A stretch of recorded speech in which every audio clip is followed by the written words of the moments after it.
नमस्कार, मैं हूं सत्यपाल और आप देख रहे हैं CWB हिंदी न्यूज।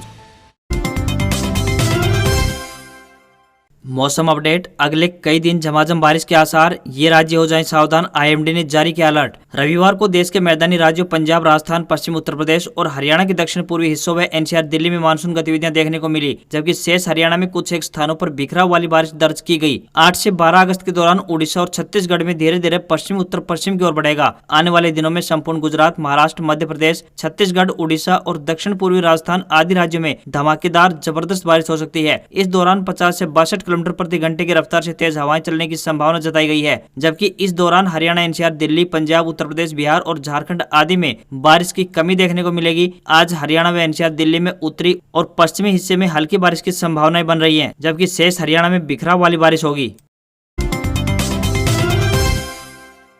खुशखबरी। NH 152D के बाद हरियाणा में बनाए जाएंगे 2 और हाईवे। नेशनल हाईवे 152D के बाद हरियाणा को 2 और हाईवे की सौगात मिलने जा रही है। पहला कैथल जिले के गोलाचीका से यमुनानगर तक एक्सप्रेसवे का निर्माण किया जाएगा। यूपी व उत्तराखंड जाने के लिए यह एक्सप्रेसवे नए विकल्प के रूप में सामने आएगा। सरकार द्वारा इसकी सैद्धांतिक मंजूरी दी जा चुकी है। इस हाईवे में चीका, पेवा, कुरुक्षेत्र, लाडवा व यमुनानगर के अलावा इनके साथ लगते कई शहर व कस्बे कवर होंगे। दूसरा, सोनीपत के गोहाना से शिवानी मंडी तक एक नया 6 लेन का नेशनल हाईवे बनाया जाएगा। यह हाईवे गोहाना के पास पानीपत रोड को और शिवानी मंडी के पास राजस्थान जाने वाले राजगढ़ रोड को जोड़ने का काम करेगा। यह हाईवे गोहाना, लाखन माजरा व महम के बाहर से जाएगा। इस हाईवे के बनने से राजस्थान से हरिद्वार की ओर जाने वाले यात्रियों के लिए रास्ता छोटा होगा और इसके बनने से यात्रियों व वाहन चालकों के समय की बचत हो सकेगी।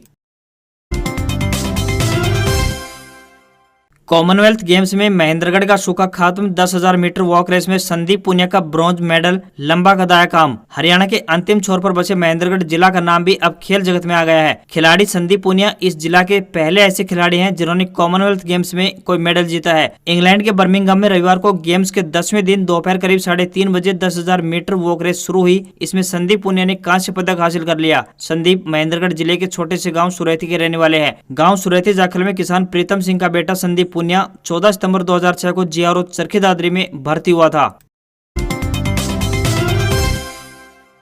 छात्राओं के लिए फिर चलेगी हरियाणा रोडवेज की पिंक बसें। कोरोना काल में किया था एम्बुलेंस का काम। मार्च महीने की शुरुआत में 2020 में छात्राओं के लिए जींद डिपो शामिल में हुई 5 पिंक बसों को अब फिर से छात्राओं के लिए स्पेशल चलाया जाएगा। इसके लिए रोडवेज अधिकारी विभिन्न रूटों पर सर्वे कर छात्राओं की संख्या के हिसाब से बसों को चलाएंगे। ऐसे में ग्रामीण क्षेत्र से शहर में विभिन्न शिक्षण संस्थानों में पढ़ने आने वाली लगभग 3,000 छात्राओं को सुविधा मिल सकेगी। जींद डिपो के महाप्रबंधक अशोक कौशिक ने बताया कि सर्वे करवाकर पिंक बसें छात्राओं के लिए चलाने का प्रयास रहेगा, जिससे ग्रामीण क्षेत्र की लड़कियों को पिंक बसों का लाभ मिल सके।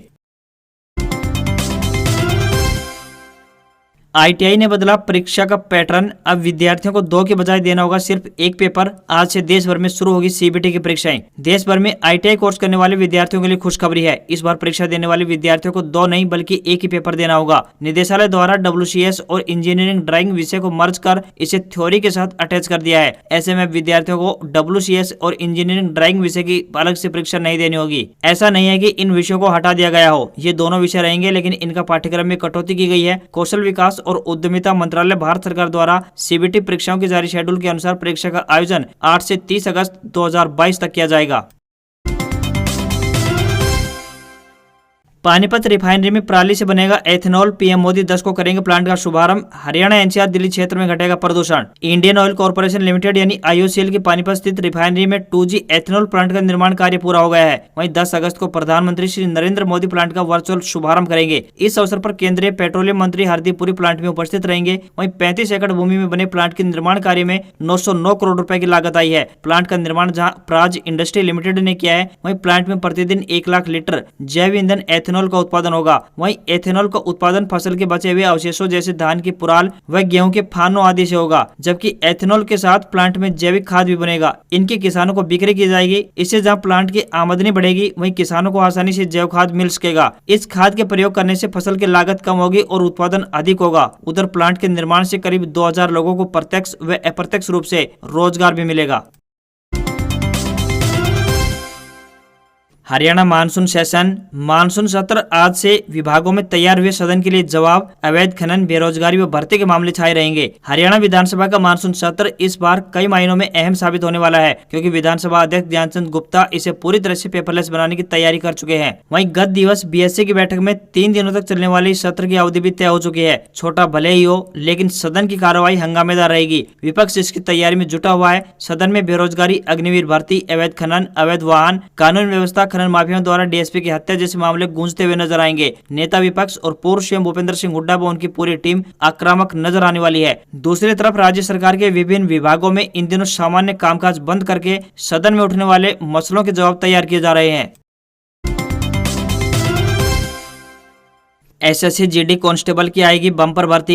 मोदी सरकार ने दी लोकसभा में खुशखबरी। सेना में भर्ती होकर देश सेवा करने के इच्छुक युवाओं के लिए बड़ी खबर सामने आ रही है। केंद्रीय गृह राज्य मंत्री नित्यानंद राय ने लोकसभा में एक प्रश्न के जवाब में जानकारी देते हुए बताया कि केंद्रीय सशस्त्र पुलिस बलों यानी सीएपीएफ में वर्तमान में 84,659 पद रिक्त पड़े हैं और इन पदों को भरने के लिए एसएससी जीडी कांस्टेबल की बम्पर वैकेंसी निकाली जाएगी। नित्यानंद राय ने कहा है कि सरकार BSF, CAPF, CISF, ITBP, SSB में रिक्त पदों को जल्द से जल्द भरने के लिए कदम उठा रही है और इन पदों पर दिसंबर 2023 तक नियुक्तियां दे दी जाएंगी। एसएससी जीडी कांस्टेबल 2022 की भर्ती का नोटिफिकेशन 10 दिसंबर 2022 को जारी होगा। इस भर्ती के लिए आवेदन करने की अंतिम तिथि 19 जनवरी 2023 रहेगी। इस भर्ती के लिए परीक्षा का आयोजन मार्च-अप्रैल 2023 में संपन्न होगा।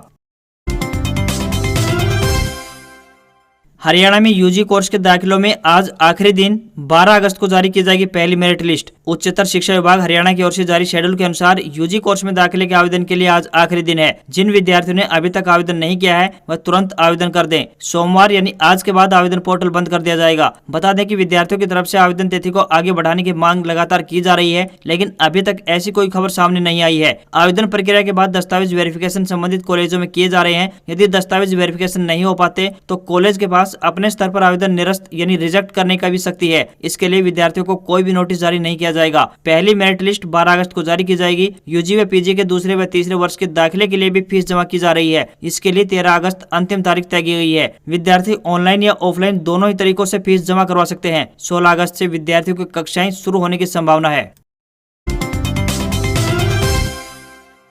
फ्री में करें मौज। दिल्ली में अब इन जगहों पर नहीं देनी पड़ेगी टिकट। जैसा कि आप जानते हैं 15 अगस्त आने वाला है। इसके मौके पर आपको एक तोहफा दिया जा रहा है। आपको जानकर खुशी होगी कि 15 अगस्त तक आप दिल्ली में फ्री में घूम सकते हैं। बहुत सी ऐसी जगह हैं जहां आपको कोई टिकट नहीं देनी पड़ेगी। भारत के अमृत महोत्सव को और भी प्रभावी बनाने के लिए लॉजिकल सर्वे ऑफ इंडिया ने स्वतंत्रता दिवस 15 अगस्त के शुभ अवसर के लिए दिल्ली के धरोहर यानी हेरिटेज को देखने के लिए टिकट हटा दिया है। यानी कि 10 दिनों के लिए 15 अगस्त तक दिल्ली के सभी धरोहर को देखने के लिए किसी भी पर्यटक को टिकट देने की आवश्यकता नहीं होगी। यह तोहफा केवल दिल्ली ही नहीं बल्कि अभी देशी और विदेशी पर्यटकों के लिए भी लागू होगी। इनमें प्रमुख तौर पर पुराना किला यानी old fort, Salimgarh fort, Jantar Mantar तथा सफदरजंग टॉम्स प्रमुख हैं। इन सभी जगहों पर लगने वाले टिकट को फिलहाल फ्री कर दिया गया है।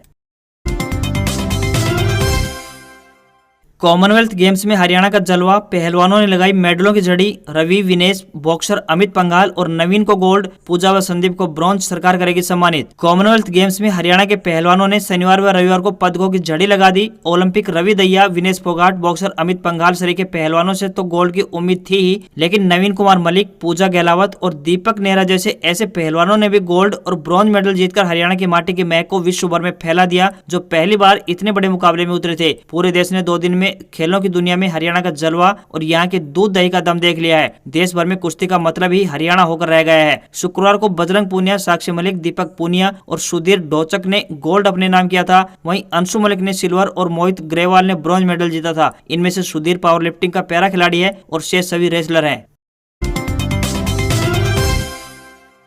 राजस्थान के 22 जिलों में तेज बारिश का अलर्ट। बिजली गिरने की भी आशंका। जयपुर में 1 इंच से अधिक बरसात। राजस्थान में मानसून की बारिश का दौर रविवार से फिर से तेज हो गया है। जयपुर, धौलपुर समेत कई जिलों में रविवार को बारिश हुई। मौसम विभाग ने 22 जिलों में तेज बारिश का अलर्ट जारी किया है। करौली, सवाई माधोपुर, जयपुर में कहीं कहीं बिजली भी गिरने की आशंका जताई गई है। अगले 48 घंटे जोधपुर संभाग में भारी बारिश होगी। मौसम विभाग ने अगले 4 से 5 दिन दक्षिणी राजस्थान के कोटा, उदयपुर संभाग के जिलों और आसपास भारी बारिश का दौर जारी रहने की संभावना जताई है। पश्चिमी राजस्थान में जोधपुर और बीकानेर संभाग के जिलों में कुछ एक जगहों पर हल्की से मीडियम दर्जे की बारिश होगी। राजसमंद जिले में कुंभलगढ़ का किला बारिश के बाद रविवार सुबह को बादलों से ढका हुआ नजर आया। बारिश के बाद कुंभलगढ़ की पहाड़ियों पर चारों ओर हरियाली छा गई। उदयपुर की फतेहसागर झील में रविवार सुबह जल स्तर 12.9 फीट तक पहुंच गया।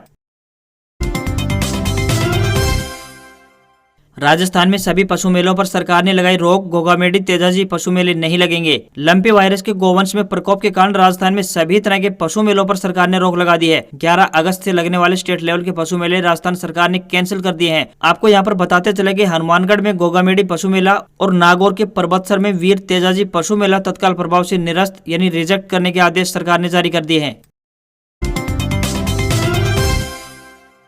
हुंडई की नई टक्सन कार 10 अगस्त को होगी लॉन्च, 3000 तक हुई बुकिंग। हुंडई ने ऑफिशियल रूप से नई हुंडई टक्सन को 10 अगस्त के दिन लॉन्च करने की घोषणा की है। हुंडई टक्सन का यह 4th जनरेशन मॉडल होगा। अपकमिंग एसयूवी को 2 वेरिएंट प्रीमियर और सिग्नेचर वेरिएंट में पेश किया जाएगा। कंपनी ने इसकी बुकिंग 50,000 रुपए में पहले शुरू कर दी थी। हालांकि हुंडई 10 अगस्त के दिन ही इसकी कीमतों का खुलासा करेगी। मौजूदा मॉडल मुकाबले नए मॉडल में बदलाव देखने को मिल रहे हैं। अपडेटेड फ्रंट और रियर बम्पर देखे जा सकते हैं। वहीं exterior latest sensuous sporty style में है। कस्टमर्स को इसमें integrated LED DRLs, connected LED tail lamps, sharp body crease, नए सिरे से डिजाइन किए गए 18 इंच अलॉय व्हील मिलेंगे। वहीं 2022 हुंडई टक्सन में 2.0 लीटर एनएस पेट्रोल इंजन और 2.0 लीटर टर्बोचार्ज्ड डीजल इंजन दिया गया है। पेनारमिक सनरूफ और 360 डिग्री कैमरा जैसे फीचर्स भी मिलेंगे। कंपनी तमिलनाडु के श्री पेरम्बदूर स्थित प्लांट में हुंडई की नई एसयूवी को असेंबल करेगी। सितंबर की शुरुआत में ही हुंडई टक्सन के नए मॉडल की डिलीवरी आरंभ हो सकती है।